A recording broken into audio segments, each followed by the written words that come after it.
Bem, pessoal, tudo bem? Professor Davi falando.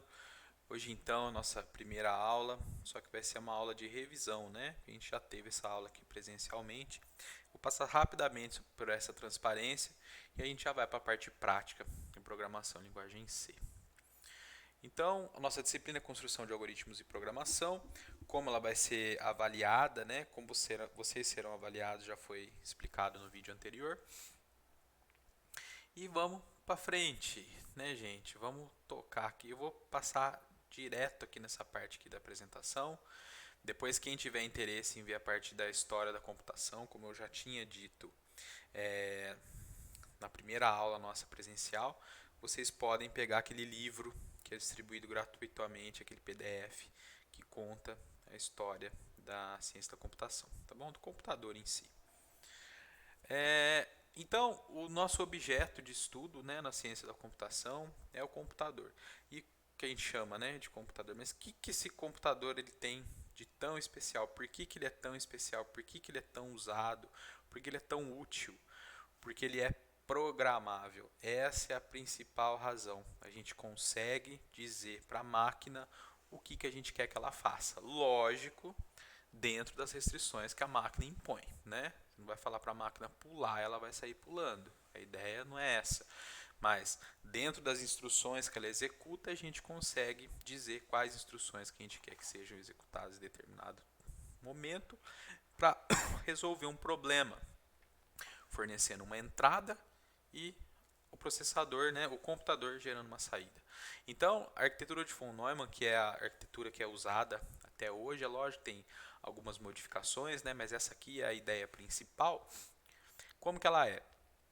Eu tenho uma memória principal, que a gente chama de memória RAM, né, normalmente a memória RAM, e eu tenho a unidade de processamento central, a CPU, Central Processing Unit, que é aqui que a mágica acontece. As instruções são executadas dentro da CPU. A CPU ela é formada, né, composta por uma unidade de controle que vai dizer o que deve acontecer em determinado momento. A unidade lógica aritmética, ALU, Arithmetic Logic Unit, que vai executar a instrução que foi mandada ser executada. Uma entrada ou várias entradas são fornecidas para a LU e ela gera saídas, respostas. Os programas que a gente vai programar, vai criar, vai escrever, para a gente ver a execução deles para resolver um problema, quando eles são carregados pelo sistema operacional, é feita uma cópia deles dentro da memória. E a unidade de controle, através desse PC aqui, que é o Program Counter, ele vai dizer qual instrução deve ser executada em determinado momento. E esse ponteiro aqui, esse apontador da instrução na memória, ele vai trocando de instrução e vai executando e vai fazendo o que o programa precisa fazer. Tudo bem? É lógico, gente, isso aqui é uma explicação muito abstrata, muito por cima de como as coisas acontecem, mas é só para vocês terem uma ideia do que a gente vai trabalhar do início ao fim do curso, tá bom? A gente vai trabalhar com uma linguagem de programação nessa disciplina. A gente vai programar o computador. E quais tipos de linguagem de programação que existem? Né? A gente pode classificar elas entre alto e baixo nível. O que quer dizer isso? Linguagens de programação de alto nível, elas se aproximam, elas são mais parecidas do que com as linguagens naturais. Então, se eu tiver uma linguagem de programação de alto nível, o código que eu vou escrever para criar o meu programa, ele vai se parecer com uma linguagem natural, com o idioma mesmo, português, inglês e assim por diante. Quando eu tenho linguagens de baixo nível, o código que eu escrevo ele vai se aproximando das instruções que a máquina entende, tá bom? Sendo que a linguagem mais baixo nível que tem é a linguagem de máquina, que seriam os zeros e os uns, né? Que tanto falam, né? O 0 e 1. O computador ele é binário. A linguagem de máquina ela é binária. Existem séries de zeros e uns que ao serem submetidos ao processador, né, a unidade de controle, ela vai dizer para o processador o que deve acontecer. mais ou menos isso que acontece, tá bom? A linguagem C que a gente vai trabalhar, tem alguns autores que dizem que ela está mais ou menos aqui no meio. Por quê? Apesar dela parecer uma linguagem natural, ela tem recursos que a gente consegue lidar com níveis mais baixos da máquina, sendo que algumas outras linguagens protegem, entre aspas, o programador de fazer isso. Aí vem a historinha lá do Homem-Aranha, né? Com grandes poderes, grandes responsabilidades. Quanto mais poder a linguagem de programação te dá, mais baixo nível ela vai ser e mais controle sobre a máquina você vai ter. Mas pode ser que uma instrução errada você possa fazer alguma coisa aí danosa para outros programas, para outros processos que estão em execução, para o sistema operacional e assim por diante. Tá bom, gente? Então, a linguagem C, ela está aqui no meio. A gente vai tratar com ela nessa parte aqui, mais para cima da linguagem natural, tá bom? A gente vai ver um pouquinho de um gerenciamento mais profundo aí das instruções, do que ela pode fazer, mais no final dessa disciplina, tá bom? Mas não é o foco. As linguagens podem ser classificadas em geral e específica de domínio. Geral é quando ela tenta, a linguagem de programação projetada para resolver problemas de diversas áreas. E a específica de domínio é quando a linguagem ela é para um problema específico, tá bom? Então, linguagens de propósito geral, C, C++, Java, Python, Rust, Pascal, Ruby, Go, etc. E linguagens específicas de domínio, HTML, SQL, HDL, MATLAB, que é o nome da linguagem de um programa que também chama MATLAB, tá, pessoal? Então, assim, durante o curso nós vamos ver diversas linguagens de programação. Nesse primeiro semestre a gente vai estar preocupado com a linguagem C, que é uma linguagem de propósito geral. Outra classificação, se a linguagem ela é compilada ou se ela é interpretada. Compilada quer dizer que o código que eu escrevo num arquivo de texto, ele passa por um programa que chama compilador. Esse compilador, normalmente, na linguagem C é assim que acontece. Ele gera código intermediário, que é o código assembly. Ele está próximo da máquina, mas ainda não é código de máquina. Um montador, que é o assembler, pega esse código intermediário e assim gera o código executável para aquela arquitetura, tá bom?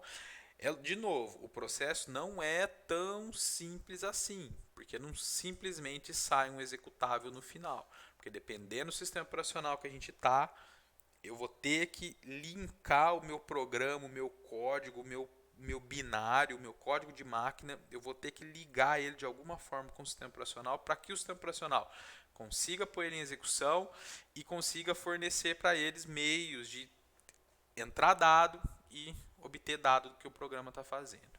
Tudo bem? Outras linguagens, elas também são compiladas. Então, isso aqui é a linguagem que é compilada e gera um executável. Outras linguagens, elas são compiladas, mas no final, o executável dela, quem executa esse código, não é o processador em si, mas sim uma máquina virtual que está sendo executada pelo processador. Então, Java, C Sharp, Clojure, etc. Então, tem o código-fonte, ele passa por um compilador e ao invés de gerar um assembly igual lá no código intermediário das linguagens aqui de cima, é gerado um código intermediário chamado bytecode, que é sim o código da máquina virtual. Qual que é a vantagem disso? Se eu tiver um código em C, eu compilar ele no compilador do Windows, o meu executável só roda no Windows. Se eu tiver o código C e compilar no Linux, o meu executável só roda no Linux. Aqui, nessa forma aqui, dessas linguagens, o que acontece? O meu código-fonte ele é compilado, é gerado um bytecode, um código intermediário, que é executado por uma máquina virtual. Então, o mesmo código compilado ele pode ser executado no Windows, no Linux, no Solaris, no FreeBSD, desde que eu tenha uma máquina virtual instalada nesses sistemas operacionais. Então, a ideia é, eu tenho o mesmo código compilado uma vez só, que pode ser executado em diversos computadores, diversas arquiteturas, computadores, sistemas operacionais. Tudo bem? É lógico que isso não é a maior maravilha do mundo. Tem problema? Tem. Se por um acaso no teu código-fonte você precisou usar algum recurso que é específico do sistema operacional que você está trabalhando, é lógico que ele não vai funcionar Por exemplo, se você precisar de alguma coisa do Windows, você vai rodar no Linux, vai ter o problema. Entenderam a ideia? E há outras linguagens que são interpretadas. Então eu tenho o código-fonte, ele é interpretado por um interpretador, e o interpretador que vai executar instrução por instrução e vai dar a resposta, fazer a entrada, a saída e assim por diante, tá bom? Bem, a gente vai trabalhar com a linguagem de programação C. Ela é antiga, é da década de 70. Ela é uma linguagem padronizada, ela é atualizada constantemente. A última versão é de 2018. Ela é ancestral do B, que é ancestral do BCPL, tá bom? Por que a gente vai usar uma linguagem tão antiga? Porque é uma linguagem que ainda é usada e que foi inspiração para muitas, se não todas ou quase todas, né? Todas não, quase todas as linguagens de programação modernas. Tudo bem? Então, vamos lá para a nossa ferramenta, que é o CodeBlocks. Como que a gente cria? Vamos lembrar, né? Vocês aí coloquem em tela cheia para vocês enxergarem. Eu estou gravando resolução máxima, tá bom, gente? Dá para vocês colocarem aí na qualidade máxima aí no YouTube e dar zoom aí na tela, colocar em tela cheia que vocês vão enxergar exatamente a tela que eu estou trabalhando. Desencanem isso aqui que está na tela por enquanto. Como que eu crio um arquivo novo no CodeBlocks para eu programar linguagem C? Ah, outra coisa. Como instalar o CodeBlocks, como configurar, como preparar o ambiente de execução. Tem vídeo disso também que já está no Moodle, que eu passei para vocês logo no começo do ano, tá bom? Então, criar um arquivo. Ou eu clico aqui nesse botãozinho do lado esquerdo, New File, que é uma folhinha com mais, ou vem em File, New File. Vai aparecer essa janelinha, esse diálogo. Eu vou escolher C, C++, Source, esse com o ícone azul. Posso clicar duas vezes, ou posso clicar uma vez e dar Go. Aqui eu vou dar Next. Qual a linguagem de programação? C. Aqui importante, onde eu quero salvar, vou clicar aqui nesses três quadradinhos, nesses três pontinhos, nesse botão com três pontinhos, vou escolher onde eu vou salvar, meu aqui para testar vou pôr na área de trabalho, tudo bem? E aqui você dá o nome, vou chamar de teste. Teste, você pode pôr teste.c ou só teste e dar salvar. Opa, falei besteira. Bom, é que eu já tenho uma pasta que chama teste aqui. Ó. Vou chamar aqui, ó, Olá Mundo. Vou dar salvar. Vocês vão ver que ele já vai preencher com o caminho lá de onde a gente mandou salvar. O nome do arquivo vai ser olamundo.c. Aqui não precisa fazer nada. Clique em Finish. Vai abrir o arquivo aqui em branco. Tá bom? E aqui a gente começa a programar. Vamos relembrar. A primeira coisa que a gente vai colocar no código é a diretiva de pré-processamento que chama include. O que ela faz? Ela adiciona uma biblioteca, vamos chamar de biblioteca por enquanto para facilitar. Ela inclui uma biblioteca no meu programa. Sempre, pessoal, nós vamos incluir duas bibliotecas. Sempre, sempre, sempre.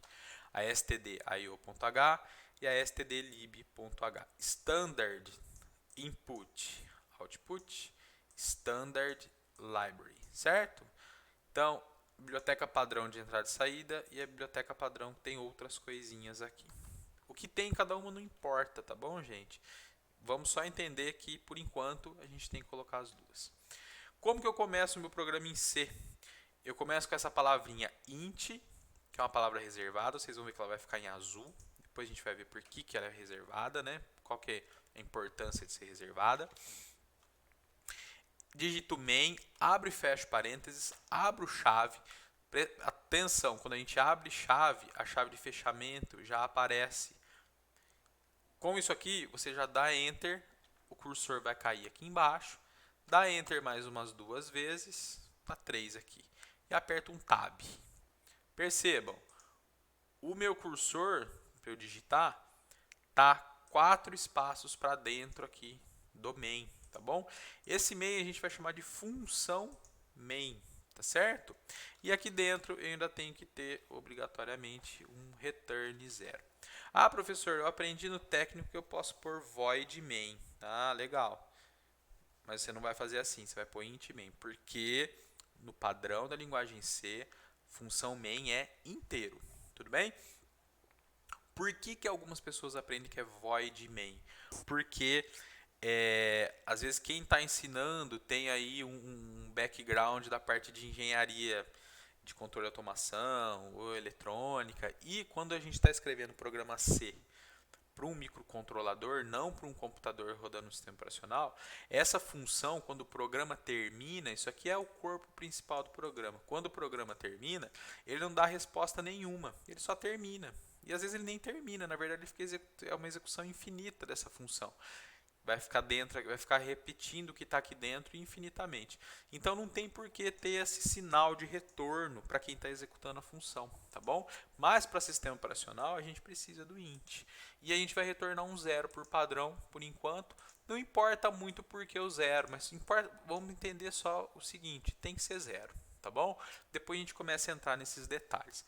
Aqui dentro, então, a gente vai poder escrever o nosso código. Então, se vocês se lembram, a gente tem a nossa primeira função que nós aprendemos, ela se chama printf.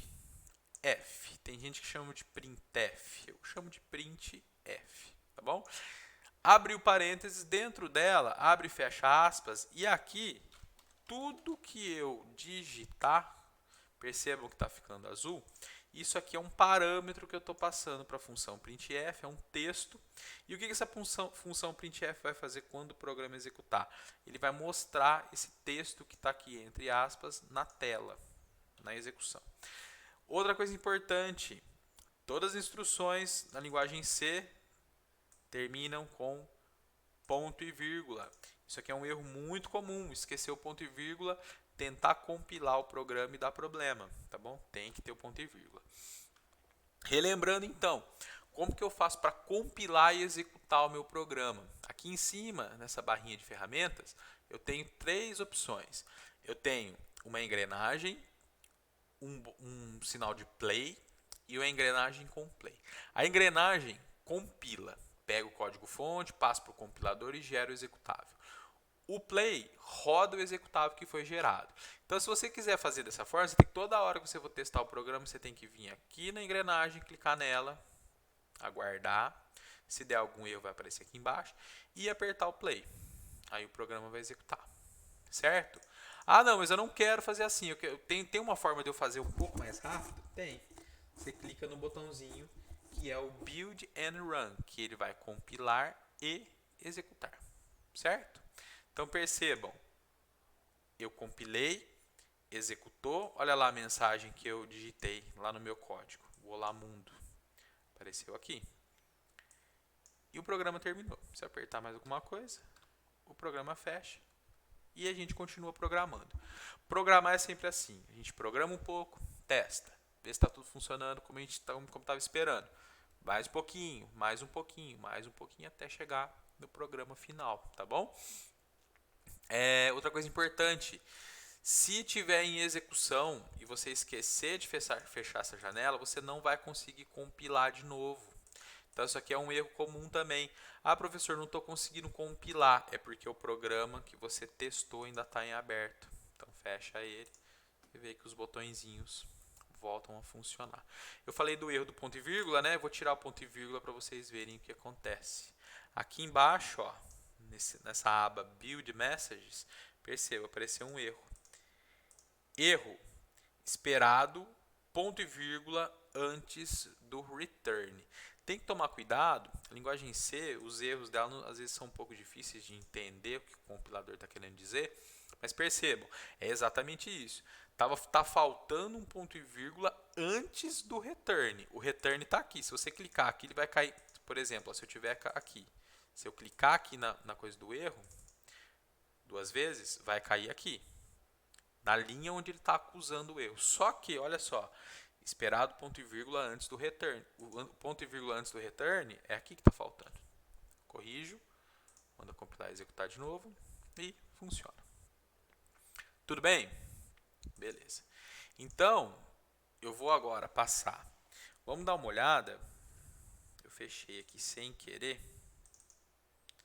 Vamos abrir de novo. Já expliquei para vocês no começo da disciplina que nós vamos trabalhar com esse arquivo de notas de aula e exercícios, não é isso?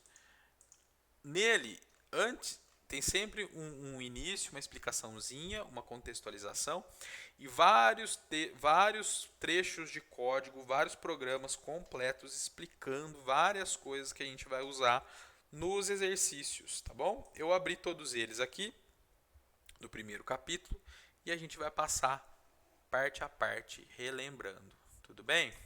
Então vamos lá. Então nosso primeiro programa é o Olá Mundo, está todo comentado.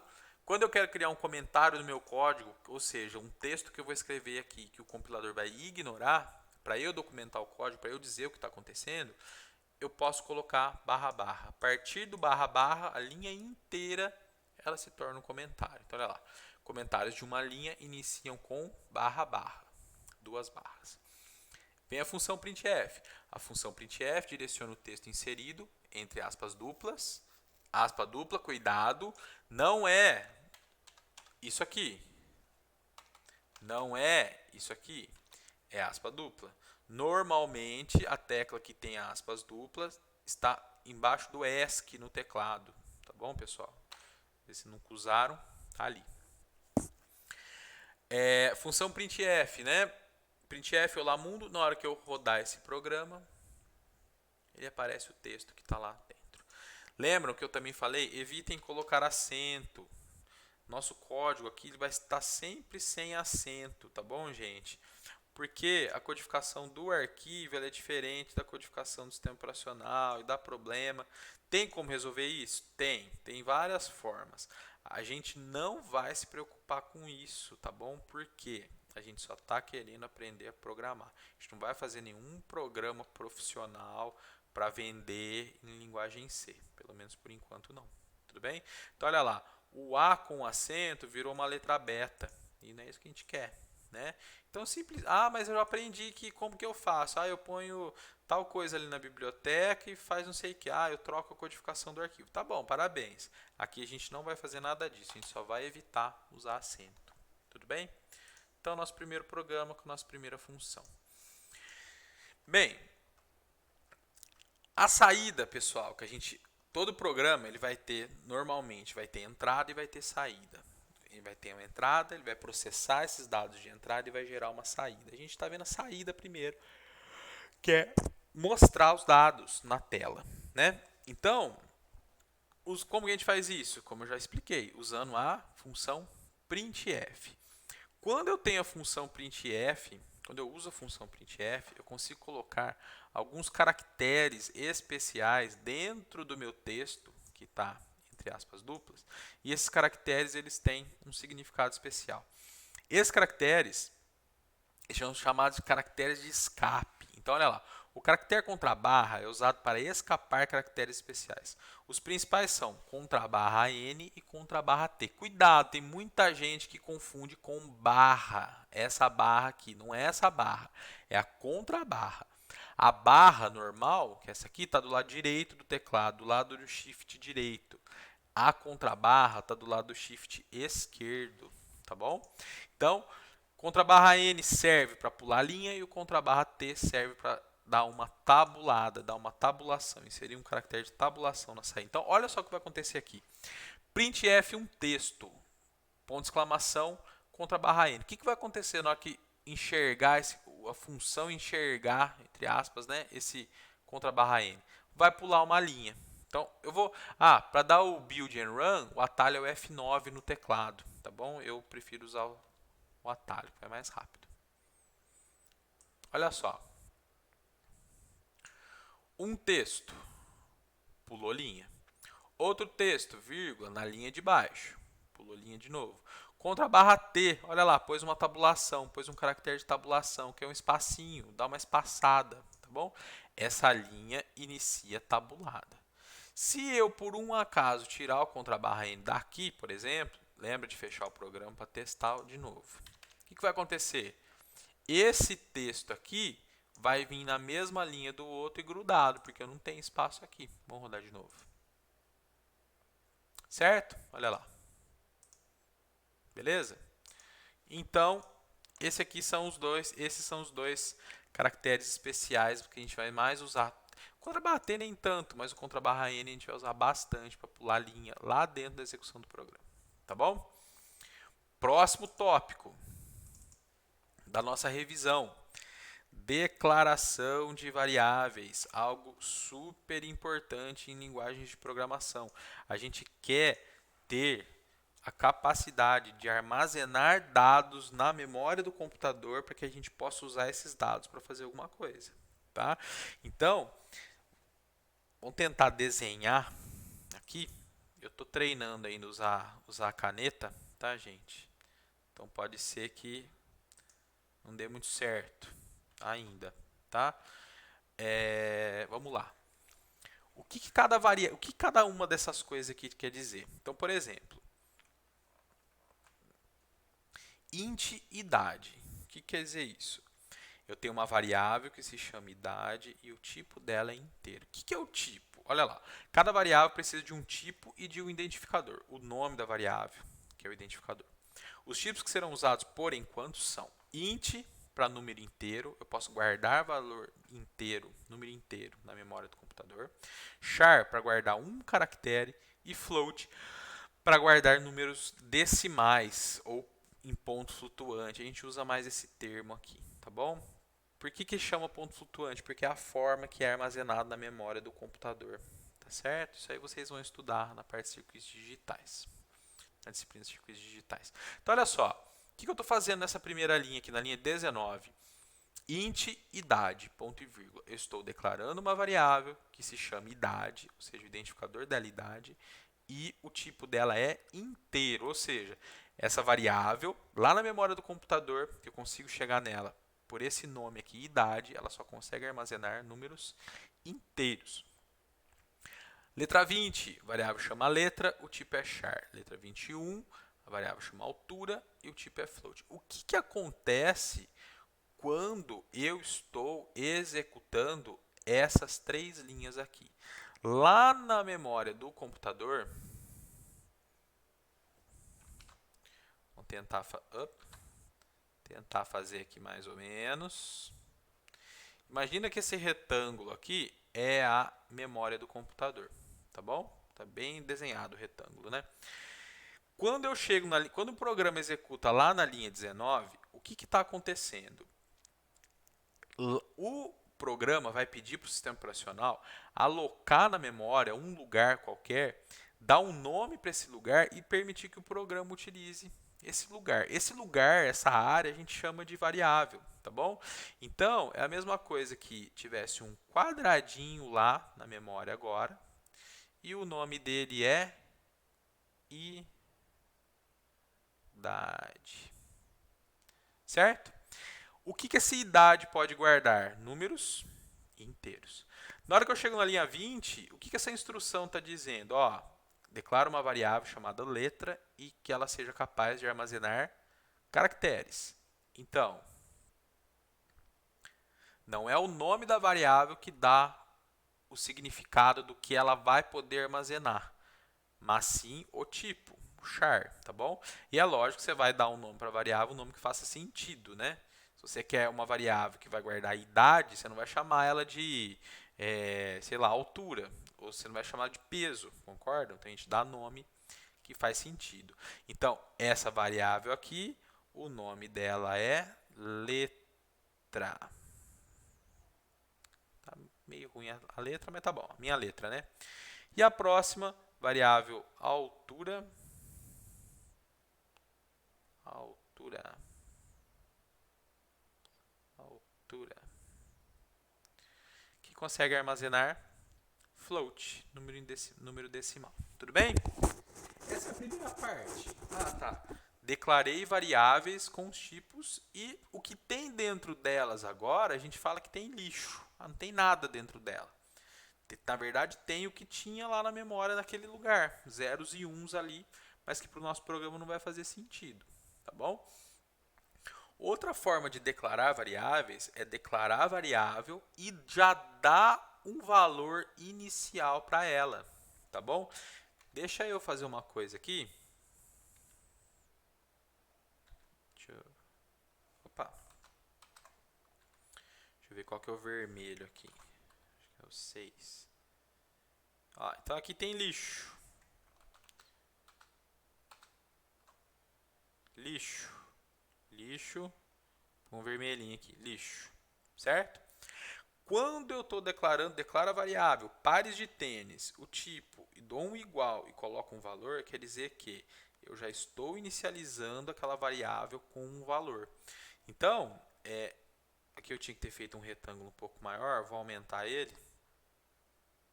Imagina que esse risco aqui não tem, tá bom? É uma coisa só. Então, eu vou ter agora uma variável aqui que chama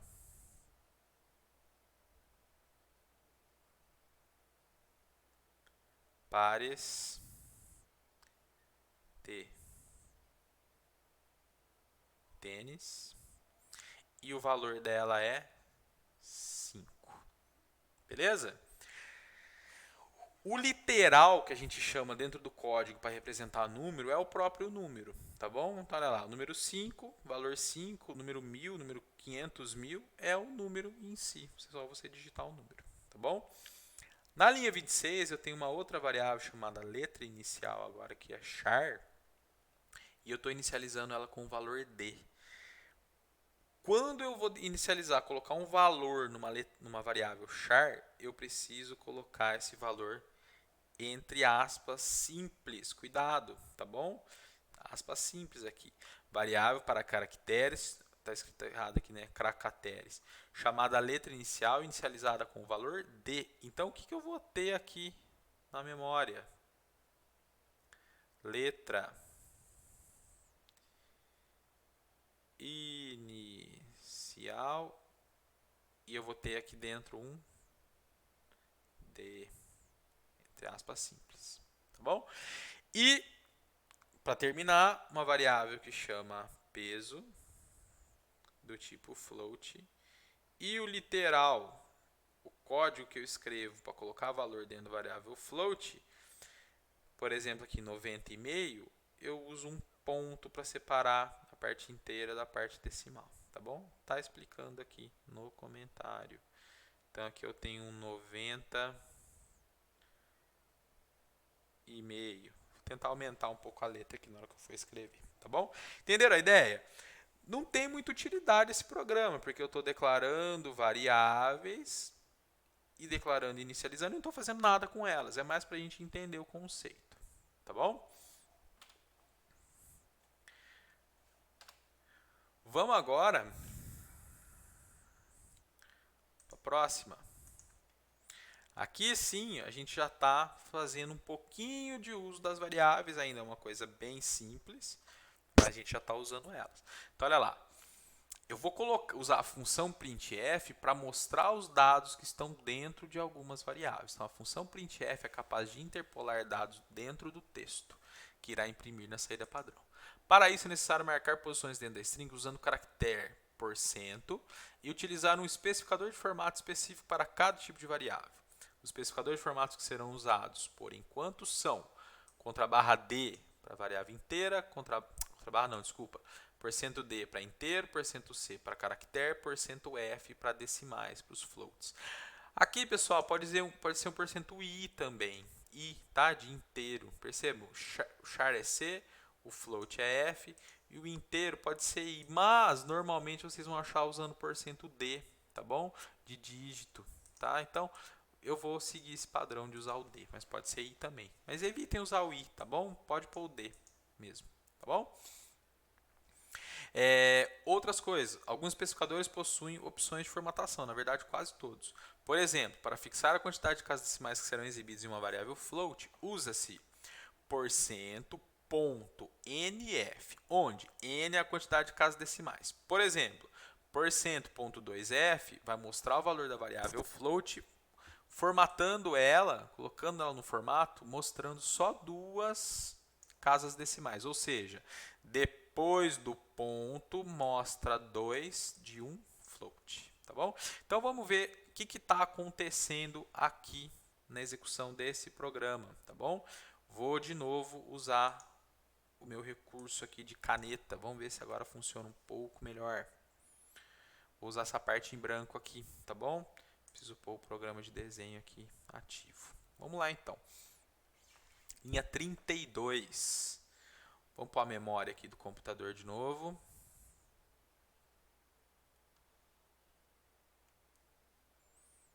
Acabou a mesa. Aí. Variável π, um float, valor 3.1415. Então, o que vai acontecer quando executar essa linha aí? Linha 32. Vai declarar a variável π lá na memória, vai ser alocado um espaço para o meu programa, para ele utilizar essa variável. O nome dela, o identificador dela vai ser π, e o valor que está dentro dela, 3.1415. Tudo bem? Linha 33, outro float. Chamou de raio. Raio.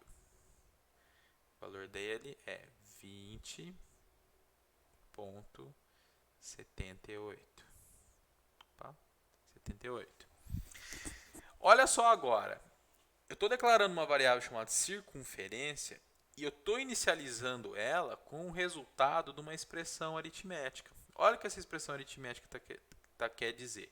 2 vezes, o asterisco, pessoal, quando a gente está montando expressões aritméticas, ele significa multiplicação, tá bom? 2 vezes π vezes o raio, que é a formulinha, né, da circunferência de um círculo. Como que eu calculo a circunferência de um círculo? 2πr, né? 2 vezes π vezes o raio. Então, o que vai acontecer aqui? Se a gente fizer a conta, 2 vezes 3.1415 vezes 20.78. Olha só já a importância, né, do computador. Eu estou mandando ele fazer essa conta para mim. O que eu estou fazendo aqui na calculadora para a gente ver? Eu estou mandando o computador fazer para mim. Então, o que vai acontecer? Eu vou ter uma variável chamada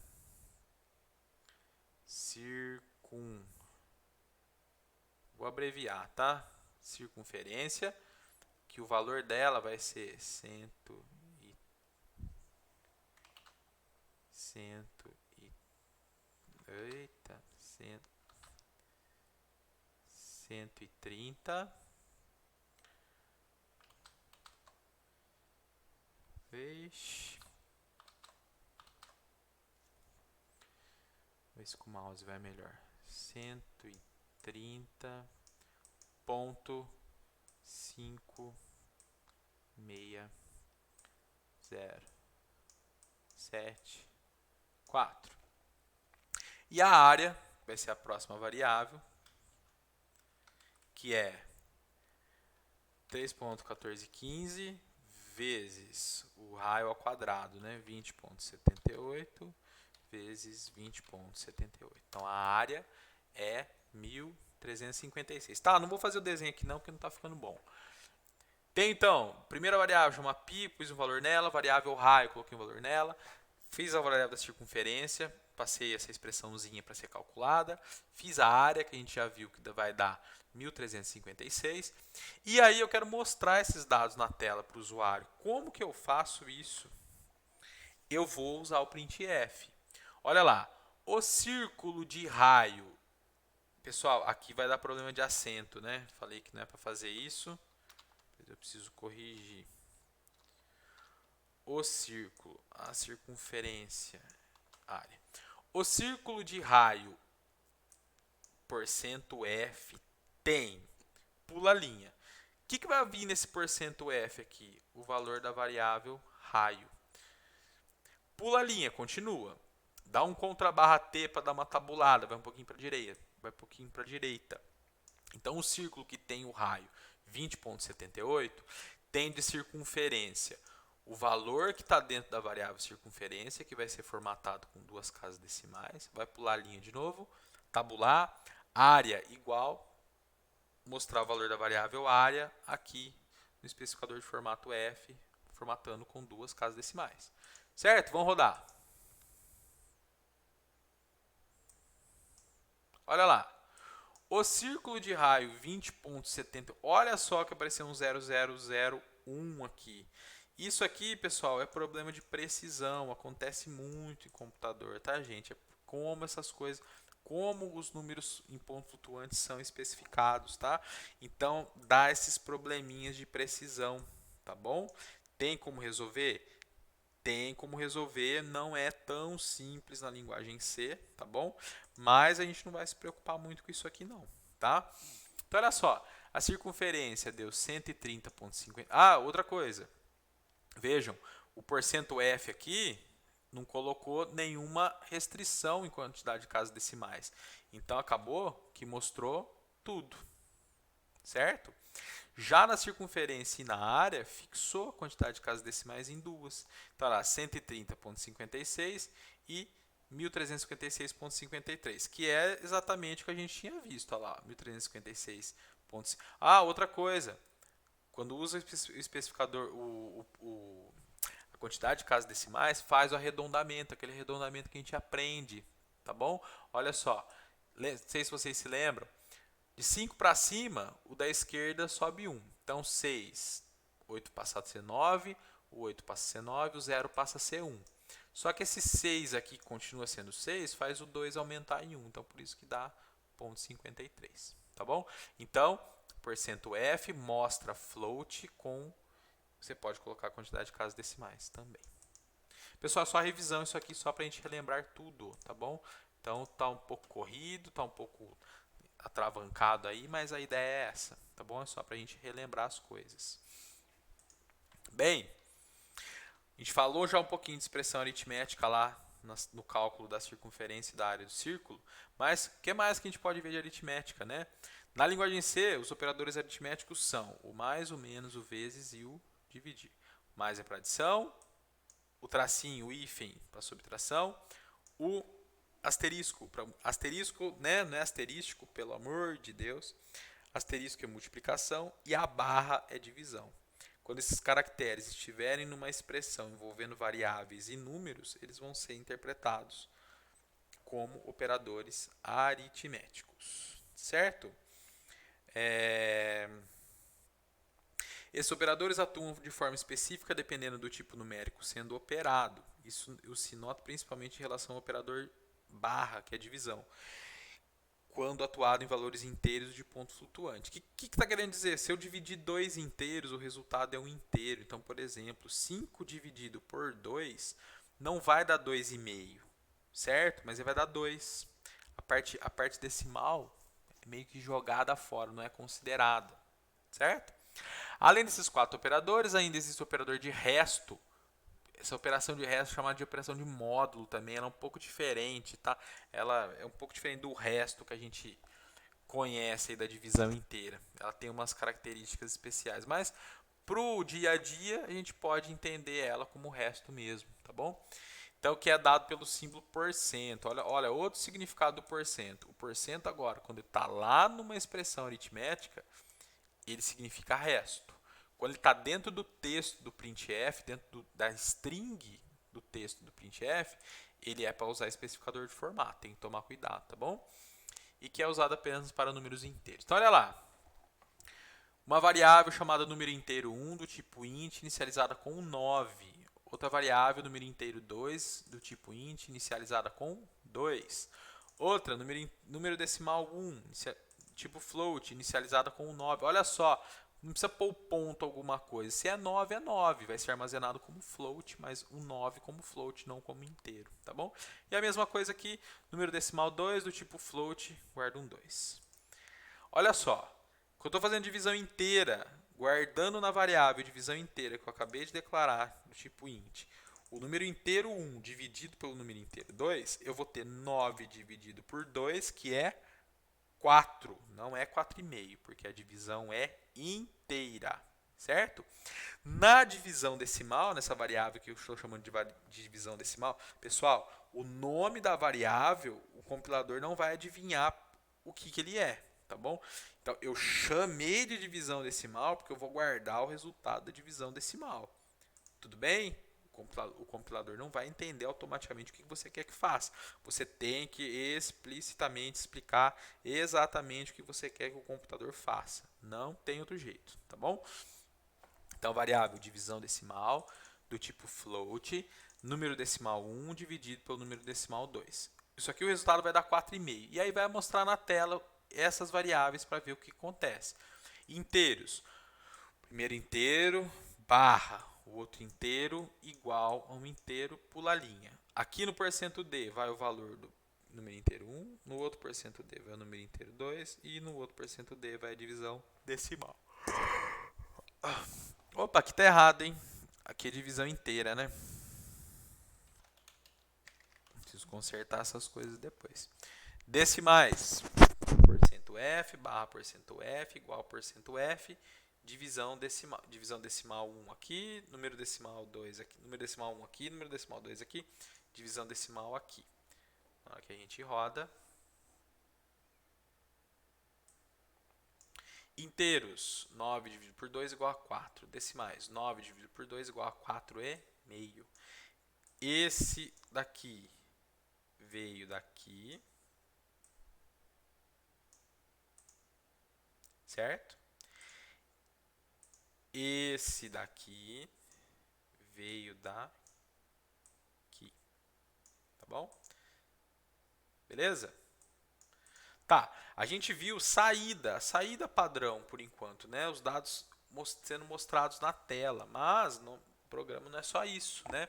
Normalmente a gente vai querer fornecer dados para o programa processar e gerar uma saída, gerar uma resposta.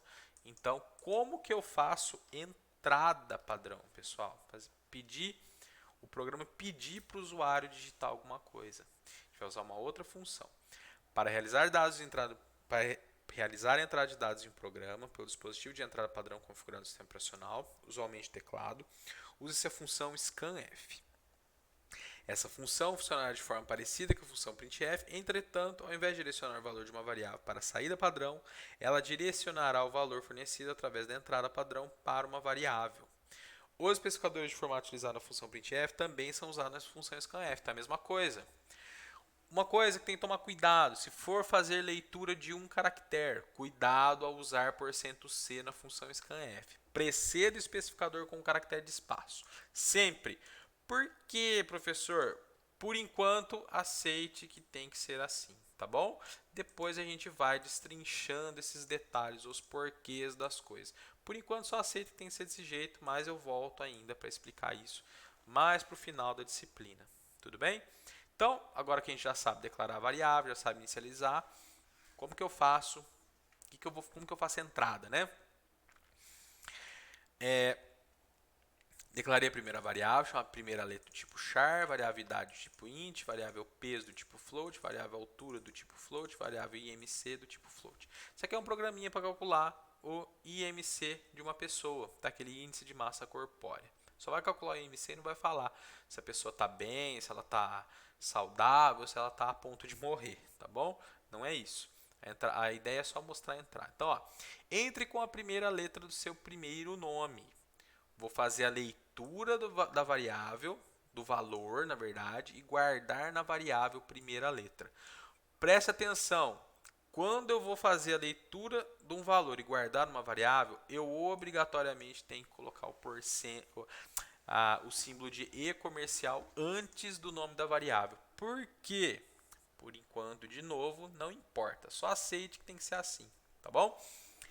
Ler o caractere, colocar na primeira letra. Ler o valor da idade inteiro e guardar na variável idade. Ler o peso como float e guardar na variável peso. Altura, na variável altura. Calculo o IMC, que é o peso dividido pela altura ao quadrado. E mostro o IMC do fulano, que tem aquela inicial. Seu IMC é o valor de float, né? Formatado com 2 casas decimais. Vamos ver isso aqui acontecendo. A gente vai perceber que quando a execução do programa chegar na linha 36, ela vai parar. Porque essa função scanf, a gente fala que ela é uma função bloqueante, ela bloqueia a entrada, ela fica esperando, bloqueia a execução, desculpa. Ela bloqueia a execução do programa esperando que aconteça alguma coisa, que no caso é a entrada. E o que vai disparar a continuação da execução do programa? É na hora que ela enxergar o caractere que representa o enter, o confirma, tá bom? O return, né? Então vamos executar. Olha lá. Entre com a primeira letra do seu nome. D. Entre com a sua idade. 35. Entre com o seu peso. 120. Entre com sua altura. Cuidado, tem fazer entrada com ponto também, tá bom, gente? Enter. D. Seu olha lá, olha o acento aqui de novo. Se seu IMC é 120, será que tá certo? Será que tem que pôr vírgula aqui? Vamos rodar de novo. Acho que é com vírgula que a gente vai ter que fornecer. D 35, 20, 82. Não, tem alguma coisa errada aqui, né? Que está acontecendo.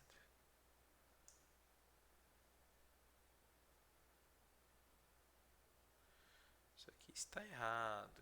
Aqui está errado.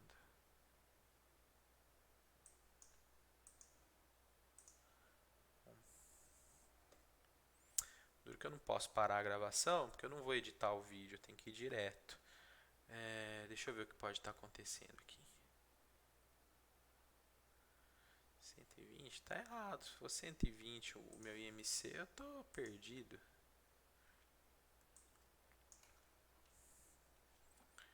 Ó,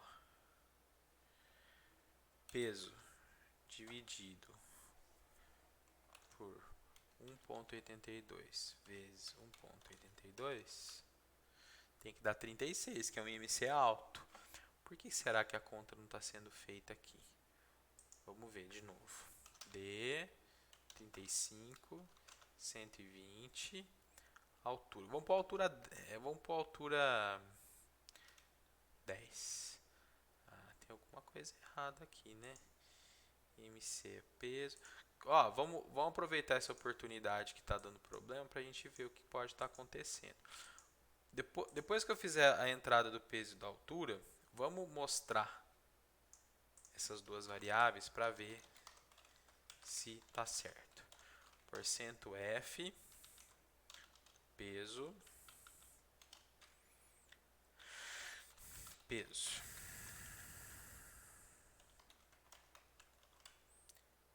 E, pessoal, isso aqui é só para ir rápido, tá? O ideal é sempre a gente digitar tudo, tá bom? Tô dando Ctrl+C, Ctrl+V aqui para ir rapidinho. Vamos então, ó. O que eu estou fazendo? Isso aqui é um método de teste, de debug que a gente fala, né? Vou mostrar na tela o conteúdo dessas variáveis para ver o que pode estar acontecendo. Então, idade, 35. Peso, 120. Altura, vou pôr 15 aqui só para a gente ver se está aparecendo. Olha lá, peso 120, altura 15. O que será que está acontecendo aqui pro IMC não está funcionando, né? Porque olha lá, apareceu IMC 120 de novo. Vamos rodar. Vou tirar esse E daqui, vamos pôr um E sim. D. Vamos trocar o peso para 20 e pôr 5 aqui. Tá mostrando só o peso, né? Mas por que está mostrando o peso? Por que isso aqui não tá funcionando, né? IMC é igual a peso dividido pela altura vezes a altura. Vamos pôr só dividido. E pessoal, isso aqui não estava no script, hein? D entre com sua idade 10 e 5. Aqui está funcionando, ó. 5, olha lá. 10 dividido por 5 dá 2, certo? Será que está faltando um parênteses aqui? Vou colocar um parênteses aqui para a gente ver o que acontece. Entre com a letra, sua idade, peso. Agora deu certo. Olha lá, a entrada é com ponto mesmo, é o correto. 36,23, certo? Que é o que tinha dado na calculadora lá. Beleza? Ah, que interessante, faltou parênteses aqui, a conta não estava sendo feita corretamente, mas deveria estar sendo feito corretamente, né? Porque eu estou dividindo o peso pela altura. Ah, gente, isso aqui é um problema, né?